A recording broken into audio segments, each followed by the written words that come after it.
Cancer कोई साधारण बीमारी नहीं है। यह शरीर में ऐसे दाखिल होती है जैसे डोनाल्ड ट्रंप राजनीति में हुए।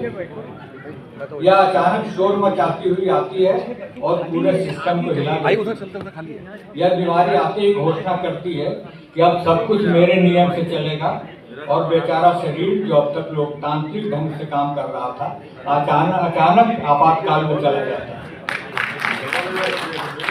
कैंसर होते ही एकाएक जीवन शैली पर टैरिफ पड़ जाता है। खाने पर टैरिफ, सोचने पर टैरिफ, हंसने पर टैरिफ और सबसे भारी इलाज पर टैरिफ। जो चीजें कल तक मुफ्त थी जैसे हवा, नींद, उम्मीद, उन पर भी आयात शुल्क लग जाता है। अस्पताल में दाखिल होते ही मरीज समझ जाता है कि अब वह फ्री ट्रेड जोन में नहीं बल्कि हाई टैरिफ वाली कंट्री में आ गया है। कैंसर का हमला कुछ ग्रीनलैंड जैसा होता है, दूर दराज, ठंडा, चुपचाप, लेकिन सबकी नजर उसी पर है। पहले किसी को पता ही नहीं था कि शरीर के उस कोने में कुछ है भी, और अब पूरा परिवार, रिश्तेदार, पड़ोसी और व्हाट्सएप ग्रुप उसी हिस्से पर कब्जा जमाए बैठे हैं। हर कोई राय दे रहा है, वहाँ सर्जरी कराओ, अरे नहीं, वहाँ रेडियोथेरेपी ठीक रहेगी, नहीं, इलाज सबसे बढ़िया होता है।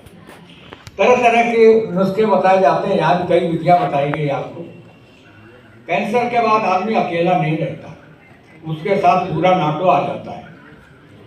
डॉक्टर, नर्स, रिपोर्ट, स्कैन, सलाह, डर, उम्मीद, गोया सब मिलकर एक गठबंधन बना लेते हैं।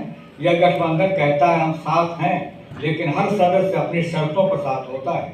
कोई कहता है कीमो जरूरी है, कोई कहता है रेडिएशन पहले, कोई कहता है पहले पैसे जमा कराओ। बेचारा मरीज को इस नाटो का वह सदस्य देश होता है जिसकी जमीन पर युद्ध चल रहा होता है।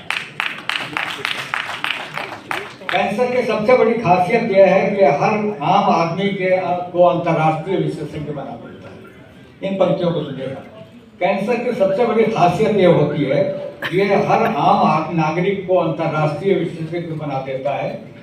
जिस चाचा को कल तक रिमोट का, नेटफ्लिक्स का बटन नहीं मिलता था, आज वे बता रहे होते हैं कि असल में यह लाइफ स्टाइल की गलती है।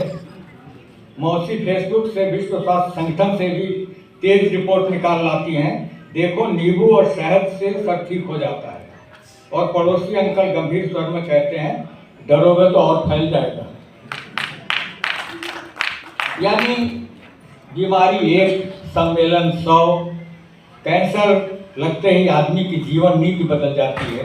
जो कल तक धुएं में अपना भविष्य खोज रहा था, आज ग्रीन टी में जीवन ढूंढ रहा है। एक दाने पर संदेह करता है।